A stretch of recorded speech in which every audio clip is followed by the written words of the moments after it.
Salieri traz na pasta sua batuta e as partituras.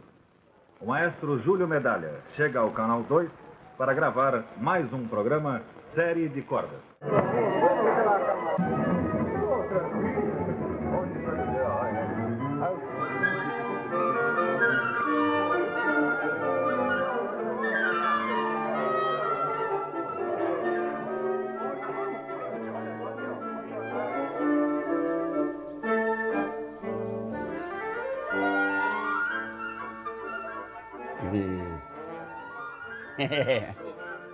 Tudo bem?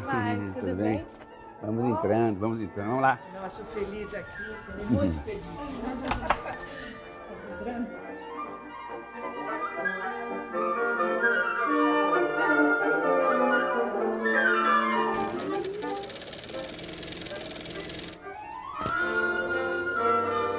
Essas são as fotos da minha família. Essa é a minha avó, Lutia, que veio lá da Calábria para o Brasil como imigrante. Esse aqui é o meu pai quando criança. Os homens usavam sainha naquele tempo. E aqui são toda a família do meu pai, 14 filhos, a minha avó, o meu avô, né? Aqui só os homens. Aqui a minha mãe, que era uma costureira importante em São Paulo, apesar de ser alfabetizada, conseguiu ser uma das principais costureiras daqui de São Paulo. Só costurava para alta sociedade. E esse bonitão aqui é o meu pai e essa é a minha mãe. Aí pelos anos 20, mais ou menos, né? Aqui na Lapa, em São Paulo, com uns amiguinhos, 4, 5 anos. Isso aqui na casa do meu padrinho, Tomás Mauri, que foi tesoureiro do São Paulo Futebol Clube. Ficou louco da vida quando ele viu que eu fiquei palmeirense. É o arquivo com toda a carreira, né? Todos os recortes e críticas e artigos que eu escrevi e todas as coisas que aconteceram nesses mais de 50 anos de carreira. Tá valendo? Bom, atenção. É o seguinte, toda vez que tem essa nota aguda, pá, prender o som, senão fica um buraco entre elas. 3, e, cá,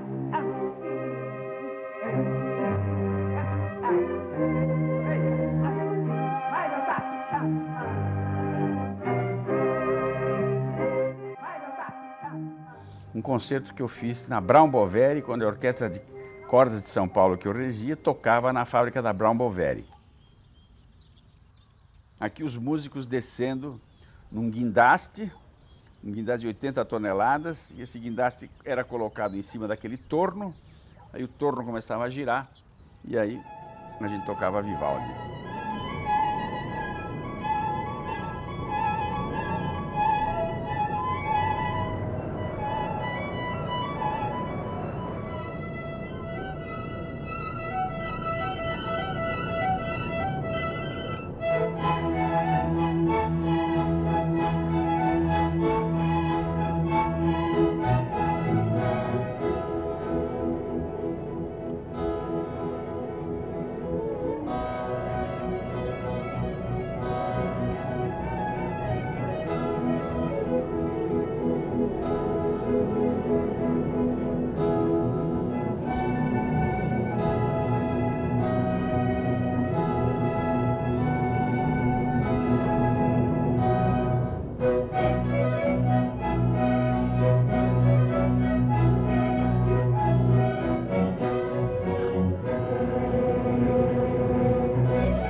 Nascido em São Paulo, o maestro Júlio Medalha iniciou sua carreira como instrumentista tocando viola e flauta. Entre suas diversas atividades, foi organizador da Orquestra de Câmara da Universidade da Bahia. Fez curso completo de regência sinfônica na Escola Superior de Música de Freiburg, na Alemanha. Júlio, aqui está um frio louco, aí deve estar um calor tremendo. Eu queria saber uma coisinha bem pequenininha assim de você. Você acha que você aguenta até o fim? Achei que a nossa vida sempre foi essa loucura, né? Sempre foi uma aventura, né? Se os músicos ou a cidade um dia me pendurar na Praça da Sé, eu espero que você vá reger o meu Requiem, assim como o Mozart teve o dele financiado pelo Salieri. E uma opinião final sua, Júlio? Eu acho que esse programa aqui já é uma vitória da orquestra também, né? Quer dizer, na realidade,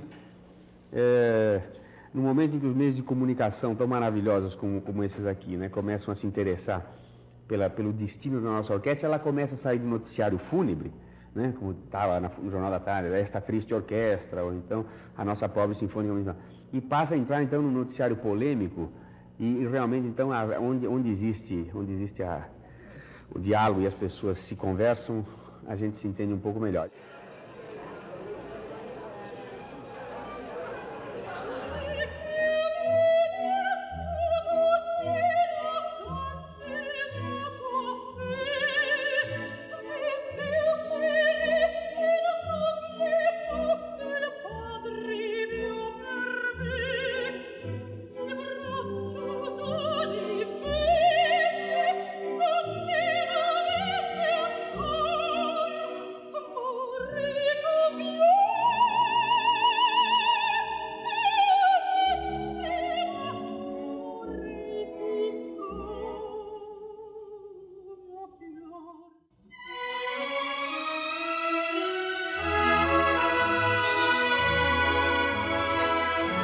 Queria que você falasse rapidamente, você que está sempre envolvido em 1000 projetos, qual é o teu projeto mais importante para esse ano, que a gente está comemorando os 100 anos de Carlos Gomes? O que você está preparando?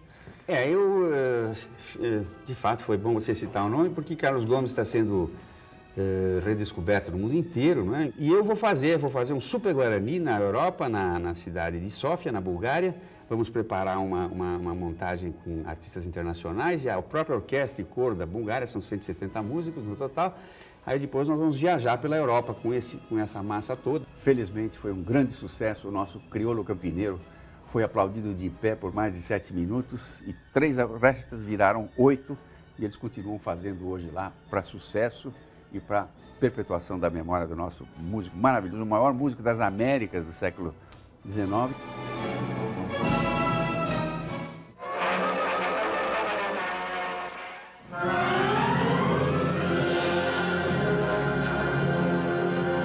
Eu era diretor do Teatro Municipal de São Paulo no ano 2000. No dia 18 de setembro, quando a televisão na América Latina completou 50 anos, eu não titubeei em trazer inúmeros remanescentes daquela época áurea, aqueles que heroicamente criaram uma televisão brasileira ágil, moderna e mágica, e pude fazer então com a Orquestra do Teatro Municipal uma série de obras que tinham a ver com a sonoplastia da época, com cantores da época, e até reorquestrei o famoso tema Tantã, que eles chamavam, que era o tema de abertura da TV Tupi.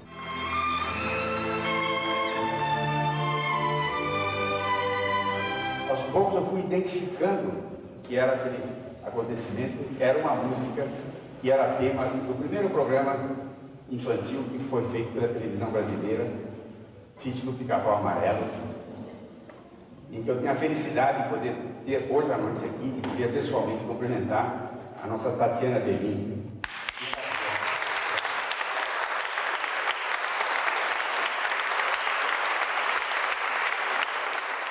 Estamos aqui comemorando 50 anos de televisão, dos quais 49 anos eu participei.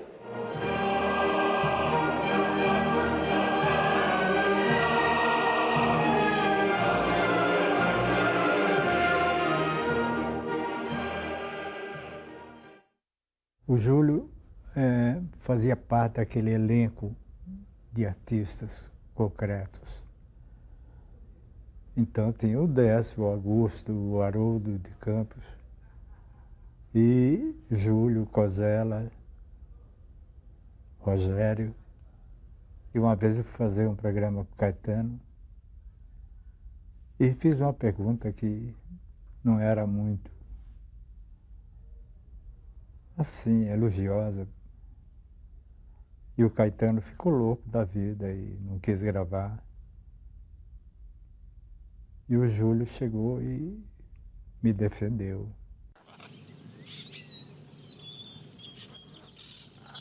Esse é o logotipo que o Hans Donner, esse gênio das comunicações brasileiras, fez para a Amazonas Filarmônica, quando nós inauguramos aquela orquestra maravilhosa. Aqui são regências minhas do Festival de Inverno de Campos do Jordão, quando eu dirigia. Esse é um quadro de Ermelino Fiammingi, um dos papas da pintura concretista no Brasil, que me faz lembrar com grandes saudades, não apenas ele, mas aquele movimento que revolucionou a pintura e a poesia no Brasil. Aliás, eu participei do movimento concretista também, como autor das partituras daqueles poemas feitos pelos irmãos Campos e pelo Décio Pinhatari,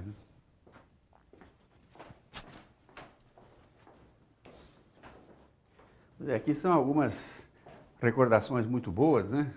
Por exemplo, esta casaquinha que foi o Cartola que me deu de presente quando eu regi um concerto dentro da quadra da Mangueira com a Orquestra Sinfônica Brasileira, que foi chamado de Samba Concerto, né? Na quadra da Mangueira, a Orquestra Sinfônica Brasileira, regida por Júlio Medalha.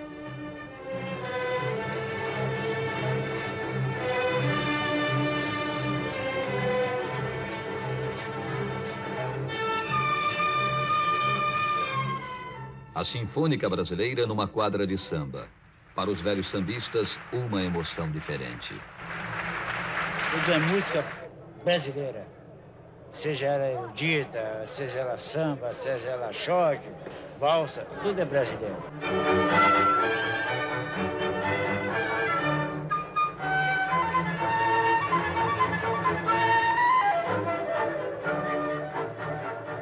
Vou mostrar essa meninada, eles aprenderem a gostar não só de samba, de músicas clássicas também, é importante. Que eu sei lá, um garoto desse aí qualquer, mas para ser um grande músico, um grande violinista, um grande pianista, um grande saxofonista. E nada melhor do que juntar as duas maiores usinas de som do Brasil, do Rio de Janeiro, que é a Sinfônica Brasileira e a Mangueira, para fazerem música juntas. Cartola entrega ao maestro Júlio Medalha a casaca da comissão de frente da Mangueira. Uma das maiores honras que a escola pode fazer a uma pessoa de fora.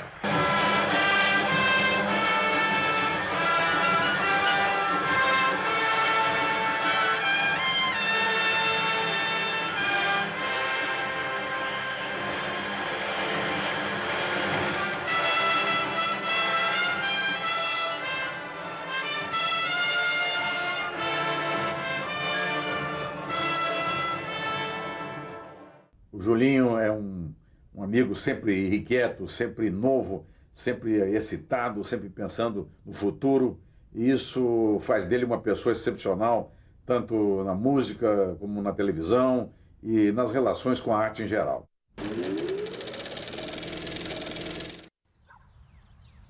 Depois fui estudar no Liceu Coração de Jesus. Aí então, eu e o meu primo Josmar, isso quando a gente... E aqui foi o minha primeira aula de violino. Aí já segurei orgulhosamente o instrumento em 1950. E aqui já com o maestro, meu primeiro concerto em Salvador. Eu regi pela primeira vez em 57 e logo em seguida eles fizeram essa foto e me deram de presente. Aqui eu tocando violino, pela primeira vez na vida eu apareci em público, uma orquestra do Conservatório da Lapa, Bahia. Aqui, quando terminei meus estudos na Alemanha, passeando pela Grécia. E aqui eu sempre trabalhei com o pessoal de poesia concreta, aqui Haroldo de Campos e eu fazendo palestras sobre poesia concreta e música brasileira em Praga e tocando um pouco de bossa nova para eles. E aqui junta Haroldo de Campos comigo e Max Benzi, o grande filósofo, o grande esteta da Alemanha, professor da Universidade de Stuttgart.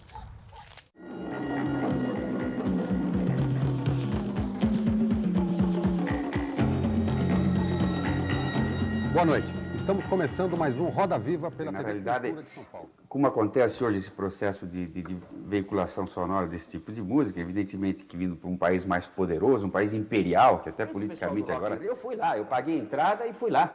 É uma loucura. Eu vi o príncipe ensaiando e trabalhando ali, quer dizer, são máquinas de pessoas, sabe? É uma indústria, como se fosse uma época, uma molecada estava toda deitada no chão, ouvindo música, né? Cheirando fuminho, uma boa, tal, ouvindo aquele som barato, tal, né? Então a coisa estava caminhando, de repente o pessoal pegou, levantou outra vez, né? E começou a querer se movimentar de novo. Aí veio numa faixa de discoteca, entendeu? Veio também o punk e outras coisas.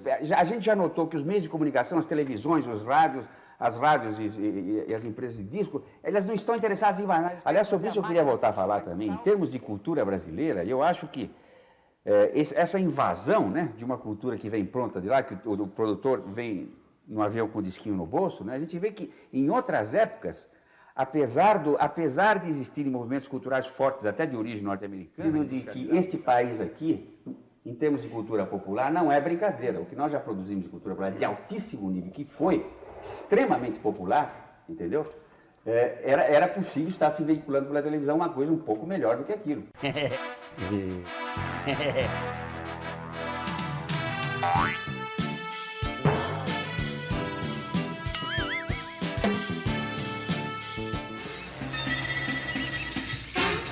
Monumento de papel, cartão e prata. Rosa Negra, e ele disse, eu quero uma orquestra dessa qualidade para o Teatro Amazonas. Como eu ia para... Uma tristeza. Ele posso trazer alguma música de lá da Europa Oriental, onde está sofrendo. Nas coisas mais simples que você...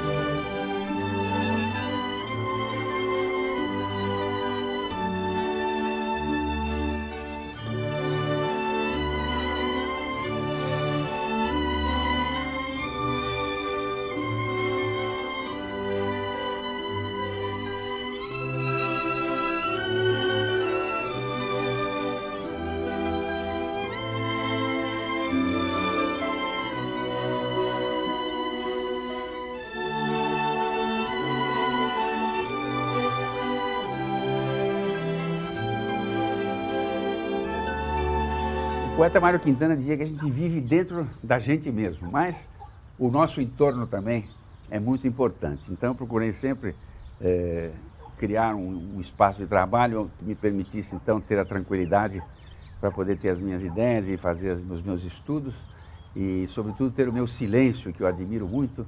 Eu acho tão maravilhoso, eu acho que a coisa mais musical do mundo é o silêncio, porque a cabeça da gente é tão cheia de música. Então esse aqui é o meu casulo e aqui é que eu procuro as minhas ideias, escondo os meus dramas e também procuro ser útil daqui para fora.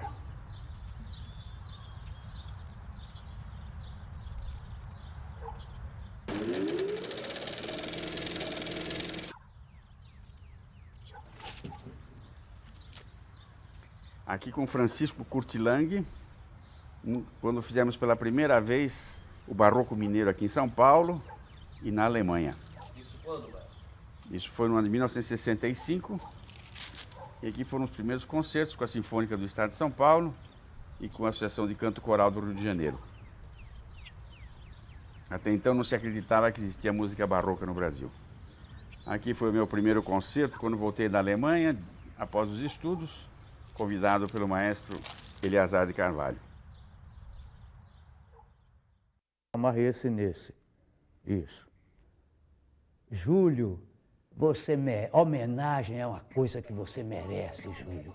Você tem enriquecido nossa vida no sul, no norte do Brasil, no leste e oeste, com essa maneira vigorosa de botar a arte para cima, de ser um vigilante da criação. Agora, homenagem amarra um pouco a gente, Júlio, eu tenho medo. A homenagem é aliciante, é amaciadora, ela quer tirar as asperezas das angulosidades, e isso é da arte, Júlio, e a homenagem é perigosa, mas nós sabemos que logo você vai amolar de novo a navalha da arte para ir contra a burocracia, a malandragem, o mesmismo, a entropia. Agora, Júlio, agora você vai voltar a ser Júlio Medalha Olímpica, vai romper os cordões novamente desses aliciamentos malandros que querem lhe parar, que querem lhe prender, vai novamente ser um vigilante da burocracia,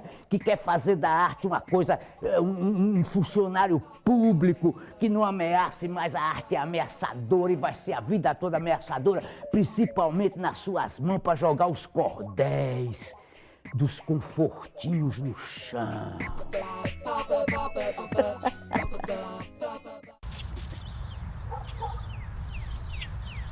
Aqui com a Cacilda Becker, e o Valmor Chagas, e eu aqui atrás ainda sem cavanhaque, numa peça que eu fiz a música para ela. Ela cantou uma única vez na vida, em cena, foi a minha música, tive essa honra. Infelizmente ela morreu um ano depois. A música chamava Isso Devia Ser Proibido. Foi essa peça que o Caetano Veloso assistiu e me convidou então para fazer o arranjo da música Tropicália. Tropicália era uma obra minha de 1966, 67, que era uma espécie assim do ambiente. Aí o Luiz Carlos Barreto conhecia e ouviu falar e falou com o Caetano, aí o Caetano gostou do nome, aí fez a música Tropicália. E daí nasceu o tropicalismo. No dia que eu fui gravar o arranjo da música Tropicália, um baterista chamado Dirceu começou a fazer uns discursos ali, como se fosse padre do interior, como se fosse um político do interior, ou como se fosse um ufanista, assim, desvairado. E aí ele começa a fazer um discurso sobre a famosa carta de Pero Vaz de Caminha. Aí eu pedi automaticamente imediatamente que os músicos começassem a fazer ruídos exóticos tropicais, pedi para acionar as máquinas de um lado e outro, e no momento em que eu imaginei que pudesse iniciar a gravação, eu disse no microfone: "Fala, Dirceu!" Quando Pero Vaz de Caminha chegou ao Brasil, viu que suas terras eram férteis e verdejantes. Então escreveu uma carta ao rei: "Meu rei, tudo que nela se planta, tudo cresce e floresce." E a Tupi na época gravou.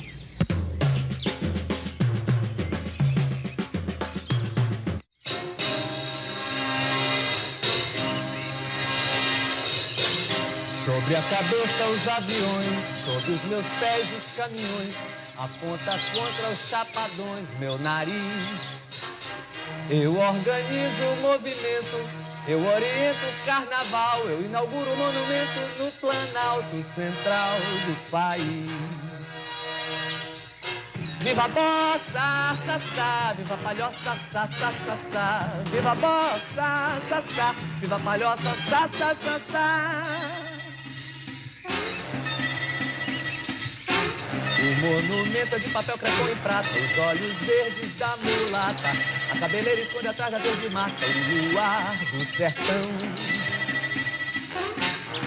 O monumento não tem porta, a entrada é uma rua antiga e seca e torta, no joelho uma criança sorridente, feia e morta, estende a mão. Viva a mata, tá, tá, viva a mulata, tá, tá, tá, tá, viva a mata, tá, tá, viva a mulata, tá, tá, tá, tá.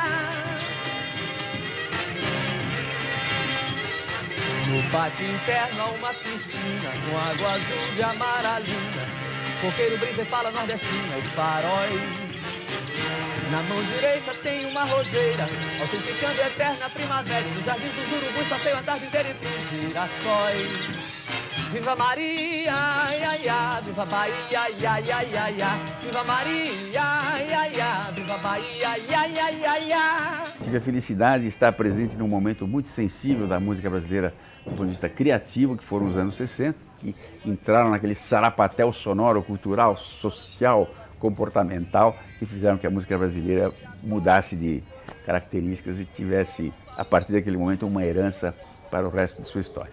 A gente teve vontade de negar em nós uma relação pouco saudável com a bossa nova. E foi daí que começou o tropicalismo. O resto é tudo corolário. E essa é uma foto tropicalista, né? Nos tempos em que a gente devastava tudo quanto era que aparecia pela frente. Então, me foram fazer uma entrevista na minha casa, disseram, não, mas precisa ter casaco. Eu falei, não seja por isso. Coloquei a casaca e a Joaninha aqui participou da foto, a minha cadelinha lá, que eu trouxe da Alemanha.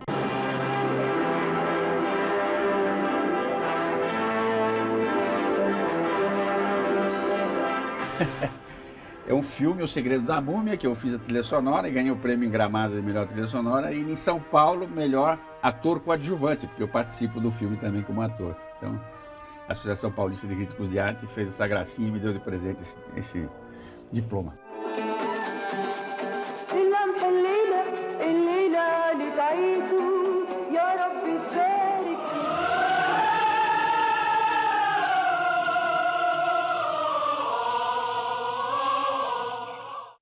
Vai descansar, meu caro Rodolfo. Reconheço que a carga emocional que hoje lhe proporcionei foi além de suas forças. O senhor não vem, professor? Já passa da meia-noite? Não, eu ainda devo ficar. Preciso terminar algumas anotações. Vá. O Júlio é um cara bacana que dá pra gente conversar com ele, aprender com ele sobre música erudita, né? E dá para conversar com ele sobre música popular, que ele entende muito. Ele entende muito as duas coisas. Do lado da música erudita, nós devemos muito a ele várias coisas, várias iniciativas dele, né? Assim, autores como Ex Satie, esses caras mais sofisticados, assim, ele ajudou a divulgar, a tornar conhecido no Brasil. E um negócio da música popular, ele trabalhou muito com música popular. Ele, quando morou na Alemanha, ele, inclusive, fazia versões para o alemão de músicas brasileiras, né? E até me contou uma vez que a dificuldade que ele tinha para passar para o alemão certas expressões, né, bem brasileiras. Por exemplo, uma música do Baden e do Paulo César Pinheiro diz assim: você já ficou na de voltar, ora fica na sua que é melhor ficar. Sabe, dizer isso em alemão era uma coisa impossível, né? Ele teve que arranjar um jeito, ele se virava para fazer, mas, segundo ele, inclusive, essas versões davam até para ele condições de sobreviver bem lá. Eu tenho o Júlio Medalha na conta de um grande nome da música, né? De um sujeito excepcional, um apaixonado, um homem sincero.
Eu regi uma vez um concerto no Teatro Amazonas com a Orquestra do Estado de São Paulo e o repeti depois na chamada Ponta Negra, que é um palco ao ar livre que existe às margens do Rio Amazonas. O governador amazonino Mendes assistiu esse concerto da janela do apartamento dele, que por coincidência era em frente a esse prédio, esse Teatro da Ponta Negra, e ele disse: eu quero uma orquestra dessa qualidade para o Teatro Amazonas.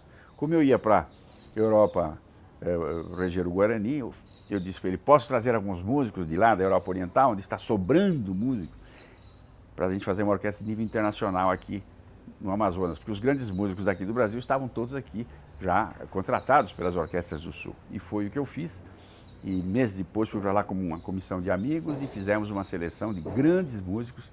Em 3 meses estava pronta uma das melhores orquestras do Brasil.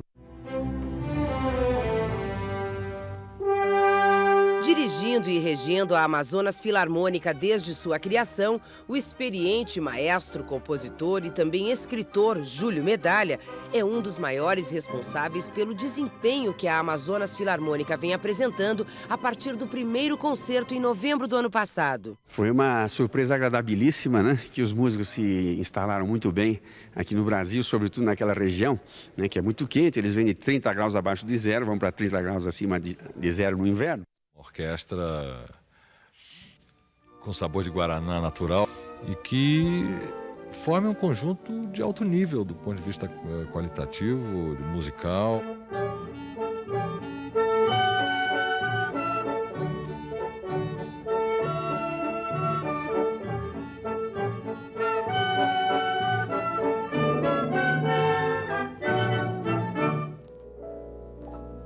Uma tristeza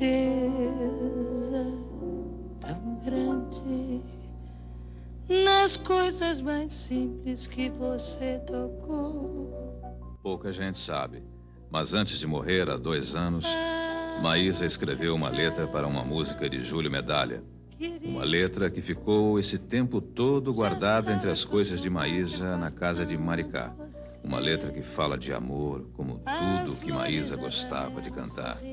Maísa, muito emocionada, ouve a seresta que ela e Júlio Medalha fizeram juntos. Ela não gravou a música e disse a Júlio Medalha que só havia uma cantora para esta canção, Elisete Cardoso.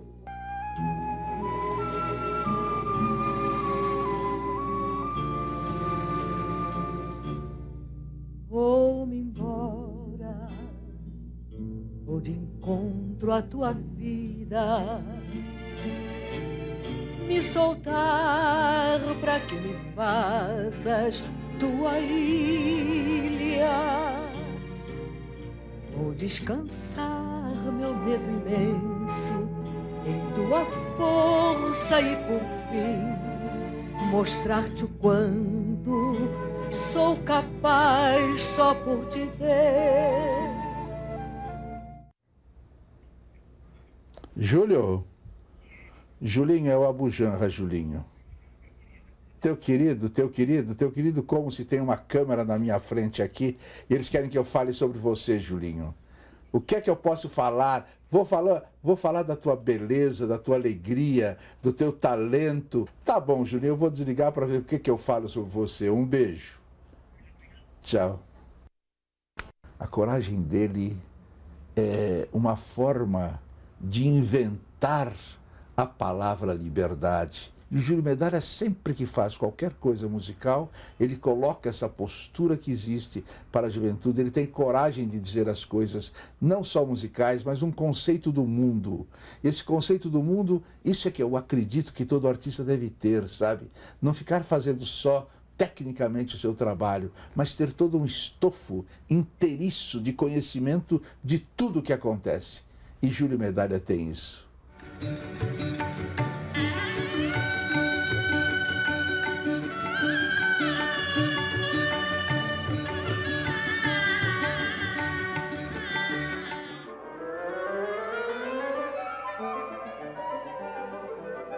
Eu sempre gostei de muita agitação cultural com música.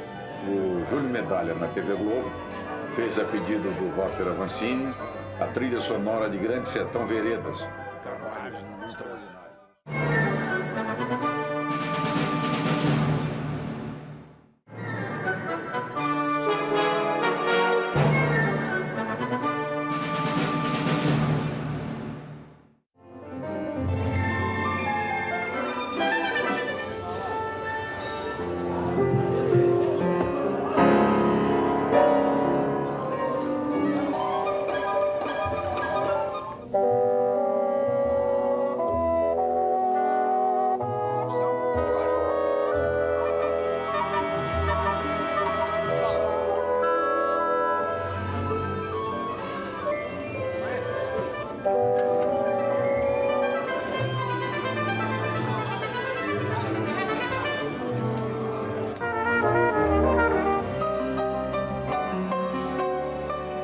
Muito aplauso, tá certo?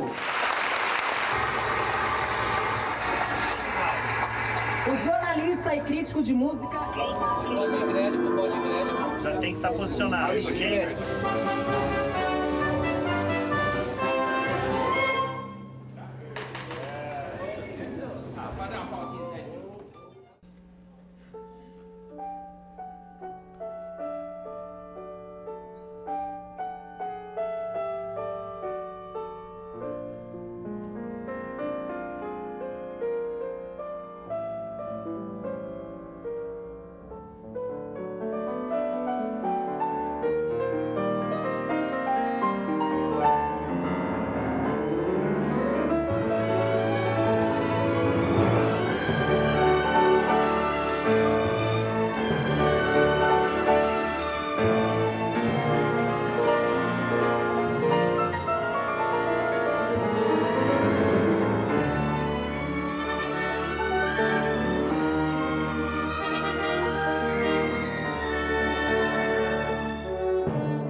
E aqui em 84, com o Rubens Gershwin aqui, Valdo Bertazzo, eu aqui com um pano na cabeça, nos preparando para ir para o grande desfile que houve no Vale do Anhangabaú, para a grande manifestação chamada de Diretas Já. E aqui foi também um dos grandes momentos da minha vida, quando eu regi um concerto em homenagem a Radamés Niátali, quando ele completou 80 anos. Eu fiz um concerto com obras de Radamés Niátali, e o vereador Brasil Vita ofereceu a ele o título de cidadão paulistano, e Radamés chorava que nem criança. Eu fui no seu ouvido e disse: Radamés, se você ganha o título de cidadão paulistano, o homenageado é a cidade, não é você. O senhor João Sebastião Ribeiro, mais conhecido internacionalmente como Johann Sebastian Bach, além de fazer 22 filhos com a esposa, construiu uma obra que era uma verdadeira ourivesaria sonora. Se transformou na base da música ocidental dos últimos 300 anos. A participação do Júlio Medalha aqui na Rádio Cultura é inestimável. E isso, por que essa palavra genérica? Porque o Júlio, ele tem a capacidade e a inteligência de pensar a música como um todo, de uma forma global. Ele não é, por exemplo, um músico que se preocupa com o universo erudito e tem a música separada em partes, em rótulos. Ele pensa a música globalmente. E ele contribui muito na formação do ouvinte, principalmente no senso crítico. O Júlio é um cara extremamente crítico, extremamente exigente, provocador. Ele ouve tudo o que se passa, ele comenta. E uma outra coisa, além de trazer a música popular para a linguagem dele, para o olhar dele, ele faz também o contrário. Ele pega a música erudita e mostra para o ouvinte que não conhece tanto, de uma forma simples, comum, é tudo música, é tudo cultura e é isso que ele gosta. E por isso nós temos o nosso quartel aqui na Rádio Cultura Vigilantes, onde a gente pode ouvir música de boa qualidade e fazer também, exercer a nossa crítica à não imbecilização completa do pobre do ouvinte.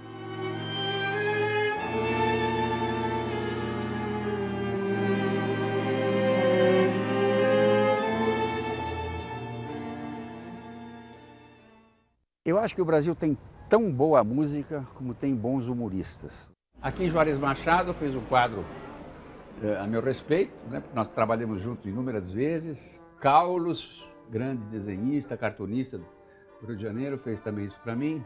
Ali Milor Fernandes, fazendo uma caricatura minha. Ziraldo e eu enfrentando o Figueiredo com a minha batuta, imagina que loucura.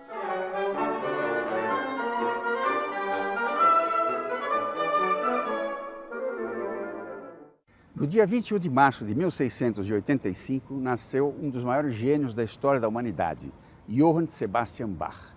Exatamente 300 anos depois, nesse mesmo dia 21 de março, eu tive a felicidade de reger a sua música mais importante instrumental, que é o seu concerto brandenburguês, na própria igreja onde ele passou a maior parte da sua vida compondo suas mais importantes obras e sobre o seu próprio túmulo.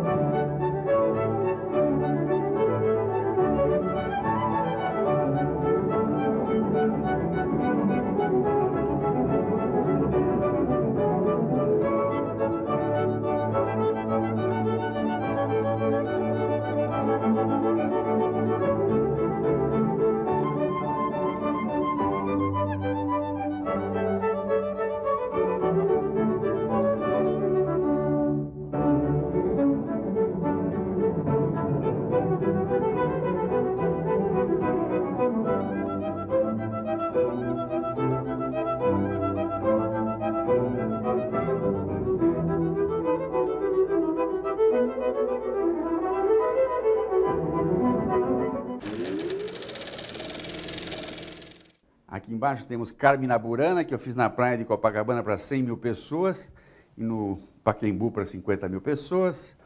Concerto 150 anos da cidade de Joinville, com bailarinos do Bolshoi da Rússia, que eu tive a satisfação de reger. Temos aqui também um concerto que eu regi na Filarmônica de Berlim, em Filarmonia, está aqui, em 72. Este aqui é uma reportagem que foi feita na Filarmônica de Berlim, onde os músicos dizem, porque todos os conjuntos da orquestra tocam música minha, né? Ele dizia, o maestro Medalha é o novo compositor da corte. O compositor da corte era Haydn e Mozart, né? Então eu orgulhosamente coloquei isso na parede.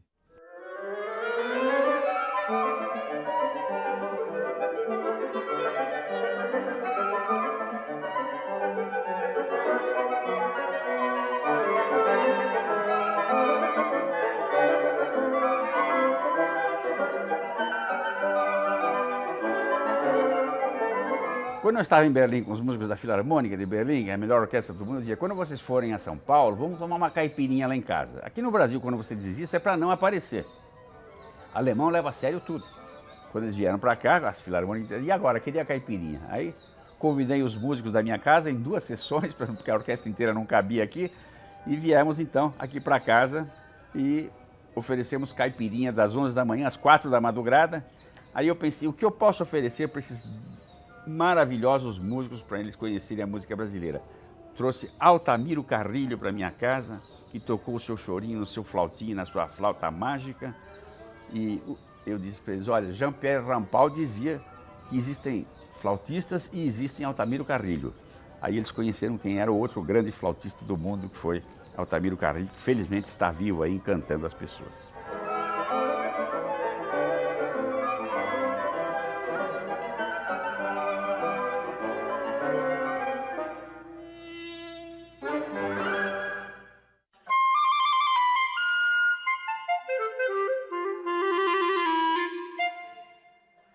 Parabéns, Julio. Herzlichen Glückwunsch zu deinem 70. Geburtstag. Du bist ein ganz wunderbarer Mensch, Julio, und ich hatte das große Glück, 1991 dich kennenzulernen in Sao Paulo. Dort hast du für unser Quintett so sensationelle Stücke komponiert wie Requinta Maluca und die Choros. Und das spielt das Quintett seit fast 18 Jahren weltweit. Das haben wir dir zu verdanken und besonders den Tango, El Porge Negro, ist ein Riesenhit. Julio, du hast der Musikwelt und vor allen Dingen den Holzbläsern weltweit wunderbare Werke geschenkt. Die haben wir in Brasilien uraufgeführt mit dir zusammen. Und ich wünsche dir für dein weiteres Leben viel Erfolg und ganz, ganz tolle Musik. Alles Liebe aus Berlin. Ciao. E aqui no interior de Minas, quando eu fiz a música do Grande Sertão Veredas para a TV Globo, que foi também um dos grandes momentos da minha vida, já que Grande Sertão Veredas foi um dos mais belos momentos da televisão brasileira de todos os tempos, né?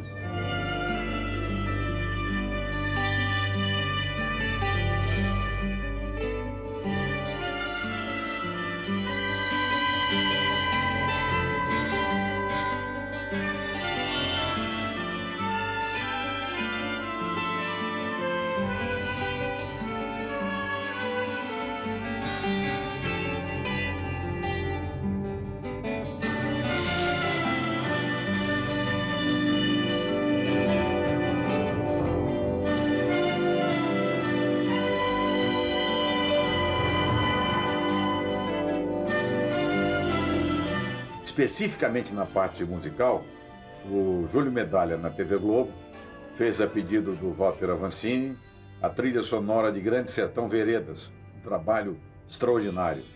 E fez também, a meu pedido, a abertura da novela Bravo, que foi um outro grande êxito da Jeanette Claire. Jeanette Claire, que era apaixonada por música clássica, quis fazer uma história para uma de suas novelas que contava a vida de um grande maestro. O José Bonifácio Oliveira Sobrinho, o popular Boni, que é o maior gênio da história da televisão brasileira, disse, não, tem que ser uma grande música sinfônica, um deslumbrante concerto romântico para piano e orquestra. Aí eu saí correndo, fui para casa, numa noite eu fiz essa composição que parece Tchaikovsky, Rachmaninoff, no dia seguinte estávamos gravando com Lilian Barreto ao piano e foi para o ar então uma grande abertura sinfônica para contar os amores e as desventuras de um grande maestro.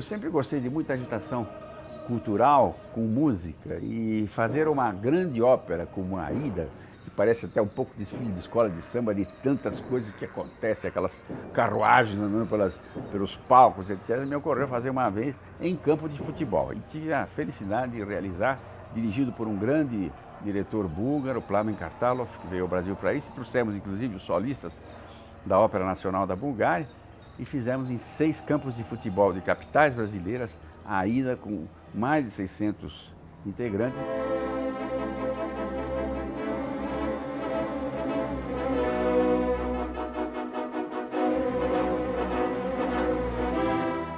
A minha família é toda daqui da Lapa, onde é hoje a TV Cultura e onde estamos gravando este vídeo. E nesses espaços aqui, nesses terrenos, eu jogava futebol quando era criança e queria ser um grande futebolista, queria substituir o Berdan Catani no gol do Palmeiras. E comecei a frequentar até o Palmeiras, pulava o muro, ia lá assistir os treinos todas as quartas-feiras à tarde. Até que comecei a ouvir sonoridades no Palmeiras, que naquele tempo tinha uma orquestra sinfônica. Comecei a me aproximar de alguns instrumentos e comecei a estudar violino e acabei tocando violino na orquestra do Palmeiras em vez de jogar no campo de futebol. Meus pais queriam que eu fosse um médico, um dentista, um advogado, que eram as grandes nobres profissões. Eu queria ser jogador de futebol, inclusive porque eu achava que os jogadores viajavam muito pelo mundo e eu queria conhecer novas terras, novas pessoas. Na realidade, acertei em ficar com o violino, pois a música me levou para os lugares mais inusitados da face da terra, me fez conhecer pessoas maravilhosas e emoções que eu não vou esquecer até o último dia da minha vida. Eu penso que a grande e rara virtude do maestro Júlio Medalha seja essa capacidade de fazer uma carreira brilhante, tanto na área de música clássica quanto na música popular, exatamente por isso, por essa capacidade de absorver, entender e reproduzir através do seu trabalho aquilo que ele consegue perceber em 2 áreas que por alguns são consideradas diametralmente opostas. O Júlio não acha isso, e ele tem razão. O Júlio foi sempre muito preocupado com a formação do ouvinte e com a qualidade do ouvinte. O Julinho é um iconoclasta, um anarquista explosivo. Quando ele não vê a luz no fim do túnel, ele explode o túnel. Porque o Júlio não dá para se falar. O Júlio é você chegar e dizer, ó, Júlio, vamos fazer isso. Dar as boas-vindas para ele, para o nosso clube dos 70 anos e dizer para ele, pode chegar que não dói nada. Eu estou farto do lirismo comedido, do lirismo bem comportado, do lirismo funcionário público, com livro de ponto, expediente, protocolo e manifestações de apreço ao senhor diretor. Eu estou farto do lirismo que para e vai averiguar no dicionário o cunho vernáculo de um vocábulo. Abaixo os puristas, todas as palavras, sobretudo os barbarismos universais, todas as construções, sobretudo as sintaxes de exceção, todos os ritmos, sobretudo os inumeráveis. De resto, não é lirismo. Eu quero antes o lirismo dos loucos, o lirismo dos bêbados, o lirismo difícil e pungente dos bêbados, o lirismo dos claus de Shakespeare. Eu não quero saber do lirismo que não é libertação.